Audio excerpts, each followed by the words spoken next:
বিসমিল্লাহির রহমানির রহিম। দেশপ্রেমিক বাংলাদেশি দেশে বিদেশে যে যেখানে আছেন, আসসালামু আলাইকুম। সর্বপ্রথম আমি বিপ্লবী ছাত্র জনতার সরকারের প্রধান উপদেষ্টা ডক্টর মোহাম্মদ ইউনূসকে ধন্যবাদ জানাতে চাই। উনি দেশের বর্তমান অবস্থার মোটামুটি সকল বিষয় স্পর্শ করে গেছেন ওনার জাতির উদ্দেশ্যে দেওয়া ওনার ভাষণে, এবং অত্যন্ত সুন্দরভাবে উনি উপস্থাপন করেছেন।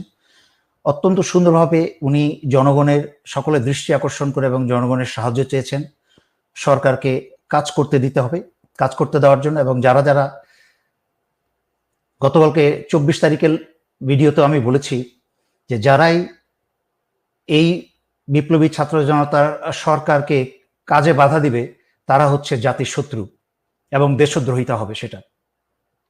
সুতরাং আপনারা ওনার কথা অনুসারে সকল দাবি দেওয়া লিখিতভাবে দেন। 2020 সালের আগস্ট মাসে আমি প্রথম মিডিয়া বিদ্রোহ ঘোষণা করি স্বৈরাচারী হাসিনার বিরুদ্ধে এবং মিডিয়া যুদ্ধ শুরু করি। তারপর থেকে একে একে অনেকেই অংশগ্রহণ করেন। আলহামদুলিল্লাহ 4 বছর পরে প্রধান উপদেষ্টা ডক্টর মোহাম্মদ ইউনূস জাতির উদ্দেশ্যে ভাষণে আমাদের সেই যুদ্ধকে স্বীকৃতি দিয়েছেন এবং ধন্যবাদ জানিয়েছেন। গত 24 তারিখের ভিডিওতে আমি বিশেষ করে ভিডিওটা করেছিলাম জাতীয় নিরাপত্তার দিকে দৃষ্টি আকর্ষণ করতে, এবং তার মাঝখানে তার পরের দিনই ঘটে গেল কিন্তু একটা আনসার বিদ্রোহের অপচেষ্টা। একটা জিনিস আমি বুঝতে পারছি না, যে জিনিসটা আমার মতো সাধারণ মানুষ বুঝতে পারছে দূরে বসে, যে স্বৈরাচারী শেখ হাসিনার এবং ভারতের রেখে যাওয়া বিষাক্ত সাপগুলাকে রেখে কি করে আশা করেন যে একটা বিপ্লবী ছাত্র সরকারকে সুন্দরভাবে কাজ করতে দেবে এরা। এখনো বাংলাদেশ সশস্ত্র বাহিনীতে স্বৈরাচারী শেখ হাসিনার তৈরি করা সেনা লীগ রয়ে গেছে। যেমন অনেকেই আছে, সামান্য কয়েকজনের উদাহরণ দিতে চাই। যেমন মেজর জেনারেল আমিনুল হক, যে হচ্ছে এই আনসার বিদ্রোহের হচ্ছে নাটের গুরু, এ হচ্ছে মূল শয়তান।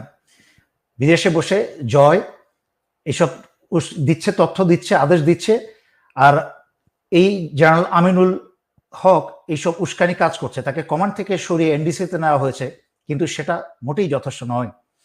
এখনো সে ইউনিফর্মে আছে, এখনো সে তার জায়গায় আছে, যেহেতু মাত্র সে প্রাক্তন ডিজি ছিল আনসারের। সে ইতিমধ্যে প্রাক্তন ডিজি থাকা অবস্থায় কিন্তু সকল ষড়যন্ত্রের সাথে জড়িত ছিল। এখনো সে সেই চেষ্টা করে যাচ্ছে।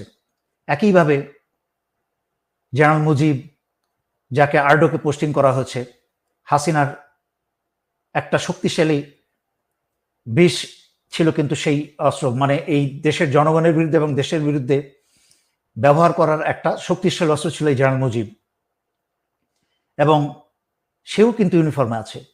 11 পদাতিক ডিভিশনের GOC major general Mamun Khaled, সেও কিন্তু রয়ে গেছে। এদেরকে না সরিয়ে কি করে আশা করেন যে বাংলাদেশে একটা স্থিতিশীল পরিস্থিতি ফিরিয়ে নিয়ে আসবেন এবং মাথা ঠান্ডা রেখে সুন্দরভাবে গত 15 বছরের সমস্ত ধ্বংসযজ্ঞ যে চালিয়ে গেছে স্বৈরাচারী হাসিনা, সেইগুলোকে ঠিক করবেন? তাই অতি দ্রুত সশস্ত্র বাহিনী থেকে, সিভিল প্রশাসন থেকে আপনারা এই সকল বিশেষ শিকড়গুলো উপড়ে ফেলুন যত দ্রুত সম্ভব। এর জন্য প্রয়োজন একটা আলাদা শক্তিশালী কমিটি গঠন করুন। যদি প্রয়োজনে মনে করেন আমাদের কারোর প্রয়োজন হবে, বলুন। আমার বিশ্বাস অনেকেই চলে যাবে, যাকে মনে করেন যে সেই যোগ্যতা আছে।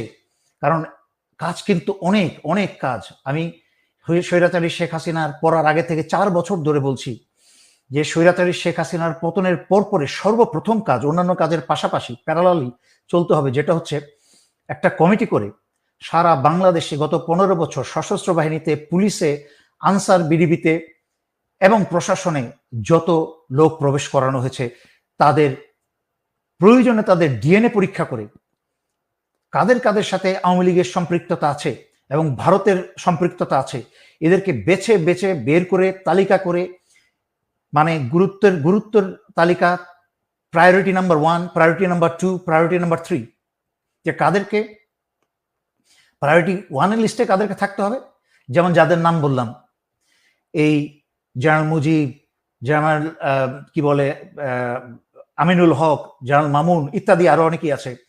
সিভিল প্রশাসনে থাকতে হবে এই পররাষ্ট্র সচিব, তারপর আরো অনেকেই আছে। সমস্ত নাটের গুরুগুলো কিন্তু রয়ে গেছে। এরকম গুরুত্বের সাথে লিস্ট করতে হবে, লিস্ট করে আস্তে আস্তে অপসারণ করতে হবে, চাকরি থেকে অপসারণ করে তাদের বিরুদ্ধে তাদের মামলা দায়ের করে তদন্ত শুরু করতে হবে। আদারওয়াইজ কিন্তু আপনাদেরকে কাজ করতে দিবে না। প্রতিদিন কি ভাষণে আসবেন, প্রতিদিন কি এসব নিয়ে সামলাবেন, না কাজ করবেন? দ্বিতীয়ত, বাংলাদেশের সারা বাংলাদেশ থেকে এই 15 বছরে যত অস্ত্রের লাইসেন্স ইস্যু করা হয়েছে, আইনি এবং বেআইনি, বৈধ এবং অবৈধ, সকল অস্ত্র উদ্ধার করতে হবে।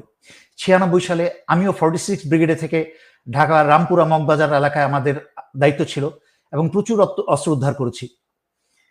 সেই সময় কিন্তু বহু বড় বড় চ্যাম্পিয়নরা, সে আমার বয়স সুব্রত বাইনের মতো লোক কিন্তু দেশ ছেড়ে পালিয়েছিল ভারতে। তাই বলছি যে এইরকম কমিটি করে ইতিমধ্যেই সেনাবাহিনীর একটা অংশকে অস্ত্র উদ্ধারে লাগিয়ে দেন, তারা সারা বাংলাদেশ থেকে অস্ত্র উদ্ধার করতে শুরু করুক, এবং একটা ফাইন্যান্সিয়াল কমিটি গঠন করে, বিদেশ থেকে তো টাকা আনার উদ্যোগ আপনি নিয়েছেন, বিদেশি দূতের সাথে কথা বলেছেন তাদেরকে আপনাদেরকে সহযোগিতা করার জন্য। একই সাথে দেশের ভিতরে যেই পরিমাণ অর্থ স্বৈরাচারী শেখ হাসিনা, নিজে দেখছেন বিভিন্ন সচিবের বাসা থেকে, বিভিন্ন আওয়ামী লীগের বাসা থেকে শত শত কোটি টাকা বেরোচ্ছে, এরকম আরো হাজার হাজার কোটি টাকা বাংলাদেশের মাটি দিয়ে রয়ে গেছে। এগুলাকে একটা অর্থনৈতিক এবং কমিটি করে, তার সাথে সেনাবাহিনীকে সংযুক্ত করে, ভালো যারা পুলিশ আছে তাদেরকে সংযুক্ত করে একটা কমিটি করে এই অর্থ উদ্ধারে লাগুন। এই টাকাটা কিন্তু সরকার পরিচালনায় আপনাদেরই কাজে আসবে। এই যে বন্যা হচ্ছে, সারা বাংলাদেশ থেকে টাকা পাঠাচ্ছে, আল্লাহর রহমতে আমিও অংশগ্রহণ করেছি ব্যক্তিগতভাবে, সারা বাংলাদেশ থেকে সাহায্য আসছে। যে এই টাকাগুলি যদি উদ্ধার করতে পারেন তাহলে কিন্তু আপনার অনেক কাজে আসবে, হাজার হাজার কোটি টাকা। বাংলার মাটিতেই বিভিন্ন মাটির নিচে সিন্ধুকে বিভিন্ন জায়গায় লুকিয়ে রাখা হয়েছে। তারপরে আওয়ামী লীগের সমস্ত ব্যাংক অ্যাকাউন্ট এদের ফ্রিজ করে দেন, কনফিসকেট করে দেন, এদের সমস্ত টাকা পয়সা, টাকার আয়ের উৎস দেখাতে না পারলে এই টাকা সরকারের অধীনে নিয়ে নেন, এটা জনগণের টাকা, এইটাকে নিয়ে কাজে লাগান। আচ্ছা, তারপরের গুরুত্বপূর্ণ বিষয়ে চলে যাচ্ছি, তা হচ্ছে স্বৈরাচারী শেখ হাসিনা গত 15 বছর পুলিশকে এবং র্যাবকে ভারী ভারী এবং অত্যাধুনিক মিলিটারি গ্রেডের অস্ত্র দিয়ে সজ্জিত করেছিল সশস্ত্র বাহিনীর একটা বিকল্প বাহিনী হিসাবে তৈরি করার জন্য। কারণ সে বাংলাদেশে এসেছিল এই সশস্ত্র বাহিনীকে ধ্বংস করতে এবং বাংলাদেশকে ধ্বংস করে ভারতের হাতে তুলে দিতে। আল্লাহর রহমতে এই বিপ্লবী ছাত্র জনতার রক্ত এবং তাদের সাহস, তাদের সময় মতো তারা মাঠে নেমে আজকে এই স্বৈরাচারী সরকারের পতন ঘটিয়েছে। আর নয়